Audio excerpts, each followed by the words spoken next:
Nessa semana, a gente vai continuar falando sobre limites e agora a gente vai formalizar algumas dessas definições, dessas propriedades que nós já vimos na semana passada. Então, a gente vai fazer algumas demonstrações. Então, a primeira coisa que a gente vai falar é sobre a unicidade do limite. Então, a gente tem aqui um teorema.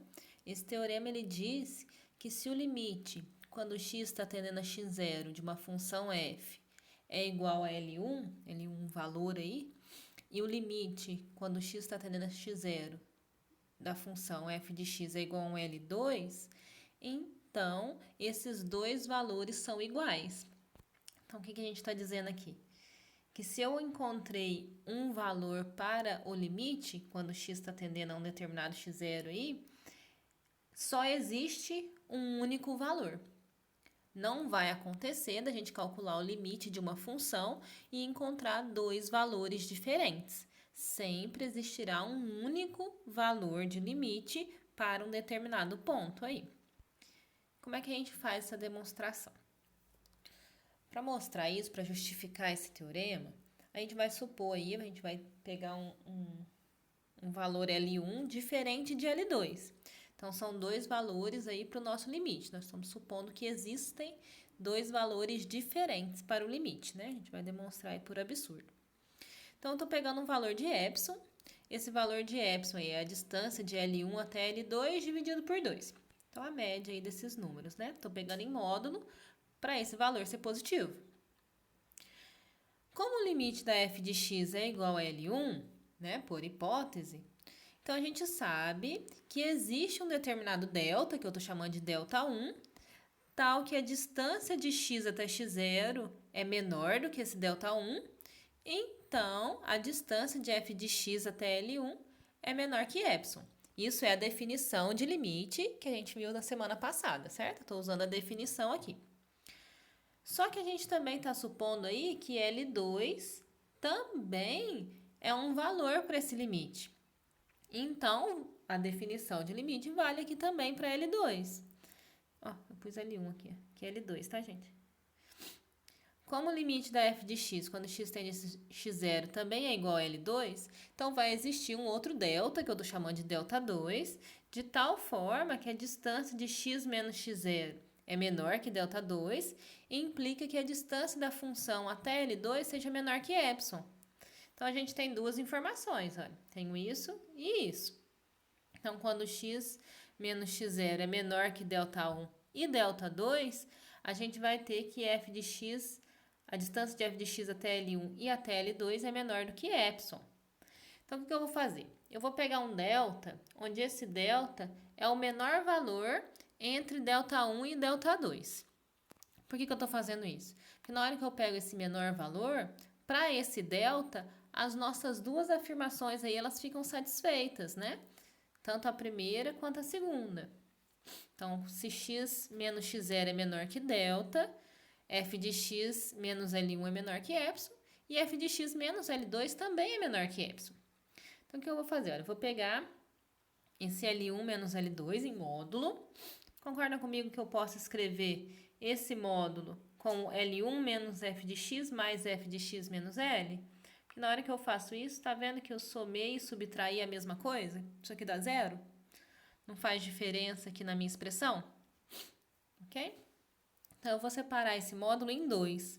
Quando eu faço isso, pela desigualdade triangular, essa soma separada aí dos módulos, ela passa a ser menor ou igual à anterior. Então, eu tenho aqui que L1 menos L2 é menor ou igual ao módulo de L1 menos f de x, mais o módulo de f de x menos L2. E aí, como a gente viu, L1 menos f de x, isso é menor que epsilon. E f de x menos L2 também é menor que epsilon, certo? Independente da ordem aí, porque a gente está em módulo, né? Então, isso quer dizer que isso é menor do que 2 epsilon. Reparem também que a gente saiu do menor ou igual para o menor, porque aqui eu só tenho menor, olha, na definição. Então, isso é menor que 2 epsilon. Mas quem é o nosso epsilon? Nosso epsilon era L1 menos L2, aqui também tá L2 maiúsculo, tá? L2 sobre 2. Então, aqui eu vou só simplificar. Então, eu tenho que o módulo de L1 menos L2 é menor do que o módulo de L1 menos L2. Isso é um absurdo. Porque como que a mesma diferença é menor do que a outra? Isso não pode acontecer. E onde que está o nosso absurdo? Em supor que L1 e L2 eram valores diferentes. Isso quer dizer, então, que só existe um único valor para o nosso limite, que L1 ele é igual ao L2. Então, pronto. Teorema demonstrado aí. Segunda coisa que a gente vai falar hoje é sobre o limite da função constante. Então, se eu tenho uma função f de x igual a um c, onde c aí é um número real, né, um valor constante, então o valor do limite, para quando x tende a x0, para qualquer que seja esse x0 aí, sempre vai ser o valor da própria constante. Então, o limite da constante é a própria constante. Como é que a gente demonstra isso? Também usando a definição de limite. Então, aí, pela definição, né? Dado um epsilon maior que zero, a gente precisa encontrar um delta, que também é maior que zero, que satisfaça essa afirmação. Então, que x menos x0 menor que delta, implica que f de x menos c é menor que epsilon. Então, vamos fazer isso. Então, eu vou pegar aí nosso módulo de f de x menos c menor que epsilon. Quem é a nossa função f de x? Como a nossa função é uma função constante, f de x igual a c. Então, eu vou substituir o valor de f de x pela igualdade, né? Por ser igual a c. Então, a gente vai ficar aqui c menos c. C menos c é zero. O módulo de zero é zero mesmo, né? Zero menor que epsilon. Essa desigualdade, ela é sempre satisfeita, porque o epsilon é sempre maior do que zero. Como essa desigualdade ela é sempre satisfeita, para qualquer que seja o valor de delta, a gente vai ter satisfeita a nossa afirmação. Então, para todos os valores de delta, nossa afirmação é verdadeira, o que demonstra aí o teorema, dizendo que o limite da função constante é a própria constante. Então, por exemplo, eu quero calcular o limite quando x tende a 3 da função 8, é uma função constante. Quem vai ser esse limite? 8 mesmo. Limite da função constante é a própria constante. Segundo exemplo, quero calcular o limite quando x tende a π da função raiz de 2. Raiz de 2 é um número, então é uma constante. Então, para qualquer que seja o valor aí para que x está se aproximando, o valor do limite é a própria constante, que no caso aqui é a raiz de 2. Então, eu quero calcular o limite quando x tende a A, onde A é um número real, de 7. Então, independente do valor de A, esse limite vai dar sempre 7. Então, sempre que a gente tiver uma função constante, o valor do limite, para qualquer que seja o valor de x aí que ele está se aproximando, vai ser sempre o valor da própria constante. Agora, a função afim. Então, a função afim ela é uma função do tipo ax mais b. Se eu quero calcular o limite quando x tende a x0 dessa função, então o que a gente vai fazer é substituir o valor de x pelo valor de x0. Então, a gente só vai fazer essa substituição. Então, vamos demonstrar isso também, né? O primeiro caso que eu separei aqui é o caso em que o a é igual a zero. Mas se o a é igual a zero, a gente vai cair no exemplo anterior, que era da função constante. Então, ele já foi demonstrado, certo? Então, eu vou para o segundo caso, onde o a é diferente de zero. E aí, para esse caso, a gente vai usar a definição de limite, então, né? Vou pegar um epsilon maior que zero e a gente precisa encontrar um delta que satisfaça aí a nossa afirmação. Então, vou pegar f de x menos a função, no caso aqui, ax0 mais b, é menor que epsilon. Vou substituir o f de x pela expressão correspondente da nossa função, que no caso é ax mais b, ok? Então, eu estou aqui, ax mais b menos ax0 mais b. Isso é menor do que epsilon. Reparem aqui, olha, que eu tenho b menos b. Isso é zero. Então, eu vou ficar só com ax menos ax0. Isso é menor que epsilon. Vou colocar o a em evidência, usando aí o fator comum, né, da fatoração. Então, eu fico com a que multiplica x menos x0, menor que epsilon. Vou passar esse a para o segundo membro. Então, a gente vai ter que o módulo de x menos x0 é menor do que epsilon sobre o módulo de A. Então, essa expressão que a gente encontrou aqui é justamente o valor do nosso delta. Então, se eu pegar o valor de delta igual a epsilon sobre o módulo de a gente vai ter satisfeita a nossa afirmação. Então, isso demonstra que existe um delta que satisfaz essa afirmação. Então, pela definição de limite, esse limite existe, né? E prova aí o que a gente queria. Então, o limite da função afim, basta substituir o x pelo valor aí de onde x está se aproximando, de x0. E a gente vem para algumas propriedades. Então, eu tenho aqui, olha, estou pegando dois limites da f de x. Estou dizendo que esse limite é igual a L e o limite da g de x é igual a m. Reparem aqui, olha, que tanto o limite da f quanto da g, a gente tem x tendendo a x0. Então, eu estou dizendo que os dois limites, o valor de x está se aproximando do mesmo número, tá? Para esses dois casos, para poder valer aí as nossas propriedades. Então, a primeira propriedade, ela diz que a soma dos limites é o limite da soma. Então, você pode tanto somar as duas funções para depois calcular o limite, ou então calcular o limite de cada uma das funções separadamente e depois somar os resultados. Então, a soma dos limites é o limite da soma, certo? Isso também vale para a subtração, a mesma ideia.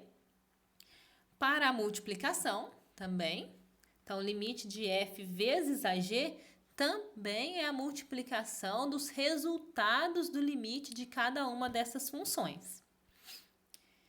Inclusive, quando a gente tem uma multiplicação por uma constante, que eu estou chamando aqui de c, tá? C de constante. Então, se eu multiplico a função por um número, o valor final do meu limite também fica multiplicado por esse número, ok? Quando a gente tem o limite aí de uma divisão de funções, o resultado também é a divisão dos valores dos nossos limites.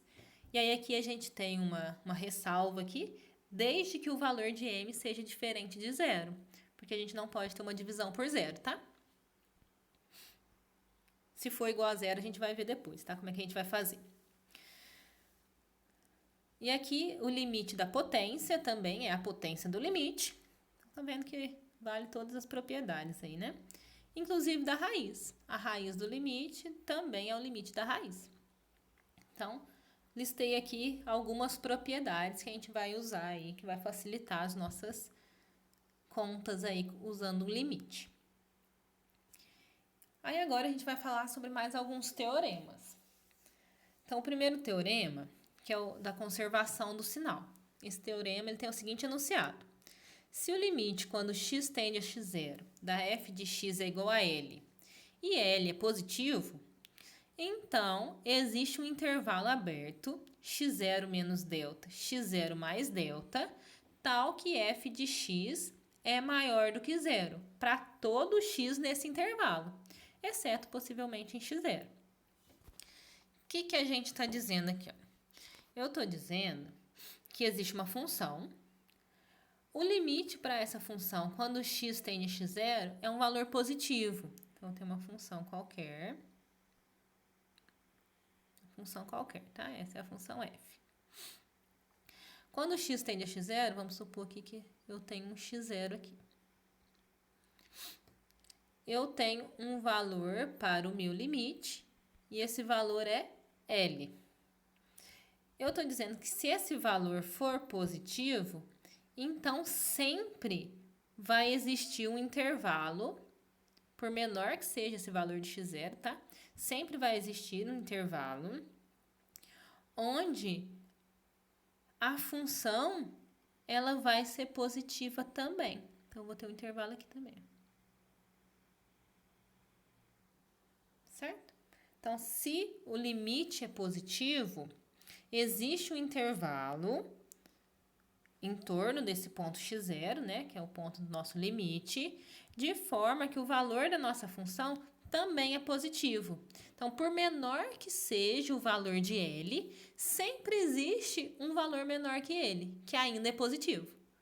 Certo? Então, vamos para a demonstração. Então, o que a gente vai fazer?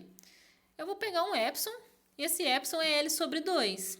Por que esse valor é positivo? Porque o L é positivo, eu dividi um número positivo por 2, continua sendo positivo. Então, na hora que eu pego esse intervalo L menos epsilon e L mais epsilon, ele só contém valor positivo. Concorda? Porque o epsilon, ele é metade do valor de L. Então, na hora que eu faço L menos epsilon, eu continuo sendo um valor positivo, certo? E somando, é claro que também continua sendo positivo. E aí, como o limite da f de x é igual a L, então, por definição, né, existe um epsilon, que é esse epsilon que eu escolhi, existe um delta aí, tal que essa afirmação é satisfeita, né, por definição. Ou seja, para todo x dentro do intervalo x0 menos delta, x0 mais delta, f de x pertence a L menos epsilon e L mais epsilon, a esse intervalinho. Então, a função, ela é positiva.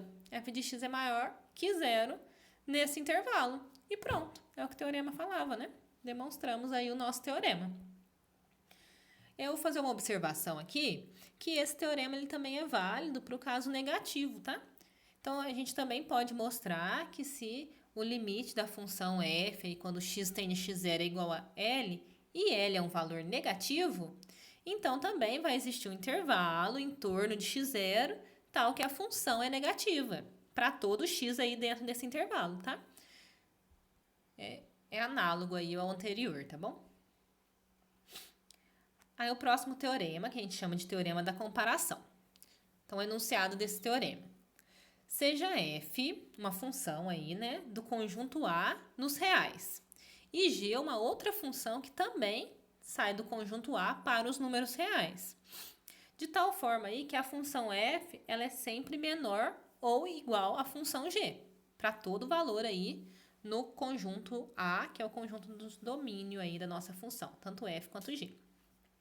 Se existir o limite de f e o limite da g, então o limite da f é menor ou igual ao limite da g.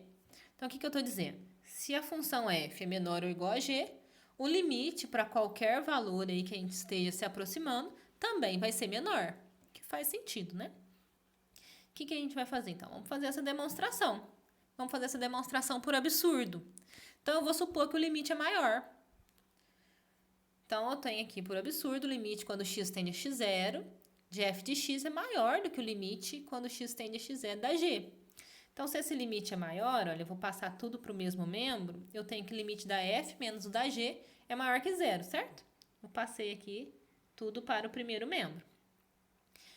Então, usando propriedade do limite da diferença é a diferença dos limites, então vou escrever num só, né?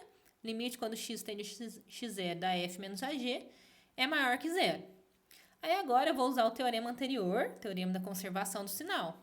Como esse limite é maior do que 0, o teorema da conservação do sinal ele garante para a gente que existe um delta de tal forma aí que se x pertence ao intervalinho em torno de x0, então x0 menos delta, x0 mais delta, então a nossa função, que no caso aqui é a função diferença, f menos g, continua sendo maior que 0. Então, se a gente tomar um delta suficientemente pequeno, de tal forma que esse intervalo ele fique contido no conjunto A, que é o conjunto do nosso domínio, a gente vai ter que a função f é maior do que a g, concorda? Passei a g aqui para o segundo membro. Para todo o valor desse intervalo. O que é um absurdo, porque, por hipótese, a função f é menor ou igual a g, ela não é maior. Então, isso aí demonstra o nosso teorema, porque o absurdo está em supor que os limites da f é maior do que o limite da g. E aí a gente vem para o teorema do confronto. Então, a gente vai supor aí 3 funções, g, f e h. De tal forma que a função g é menor ou igual a f e a função f é menor ou igual a h. para qualquer x aí no intervalo aberto contendo x0. A gente vai supor também que o limite da g é igual ao limite da h, e esse limite aí tem um valor L, tá?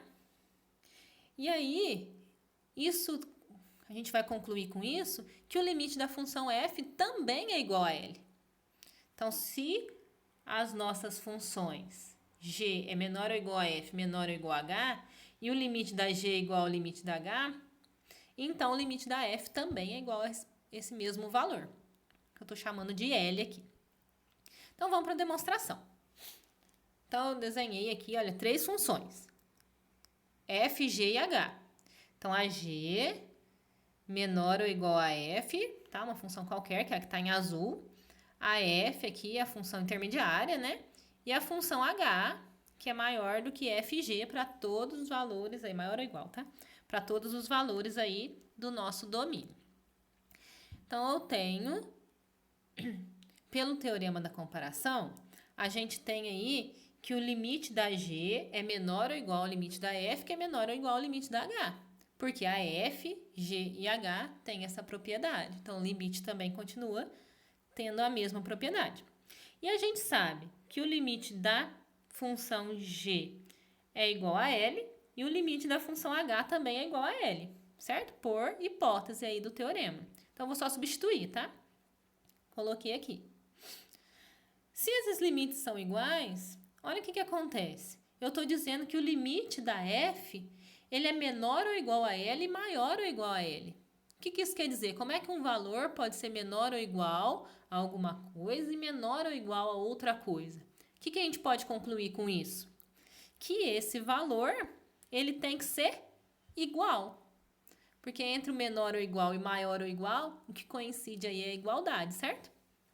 Então, a gente conclui que o limite da f também é igual a L, que é o que a gente estava falando. E fica bem claro isso pelo gráfico, né? Repare, se eu tenho a g menor que a f, e a f menor que a h, e eu tenho que em algum ponto o limite da g e da h é igual, e a f está entre as duas, não tem outra alternativa senão também ter o mesmo limite. Então, por exemplo, seja 1 menos x² sobre 4 menor que a f, menor ou igual a 1 mais x² sobre 4. Para todo x aí diferente de zero. A gente quer calcular o limite quando x tende a zero. Reparem que a gente não sabe quem é f. Eu não sei quem é a função f. Eu só sei que ela está entre essas duas outras funções. Então, o que a gente vai fazer? Vamos calcular o limite de cada uma quando x tende a zero. Então, qual que é o limite quando x tende a zero de 1 menos x² sobre 4? É 1. Por quê? Porque esse limite a gente obtém substituindo o valor de x por zero, certo? Então, eu vou ter 1 menos 0 ao quadrado sobre 4, que é 1 mesmo, né? Porque isso aqui vai dar zero. Vou fazer a mesma coisa com a outra parte aqui da nossa expressão, com a nossa outra função. Então, qual que é o limite quando x tende a zero de 1 mais x² sobre 4?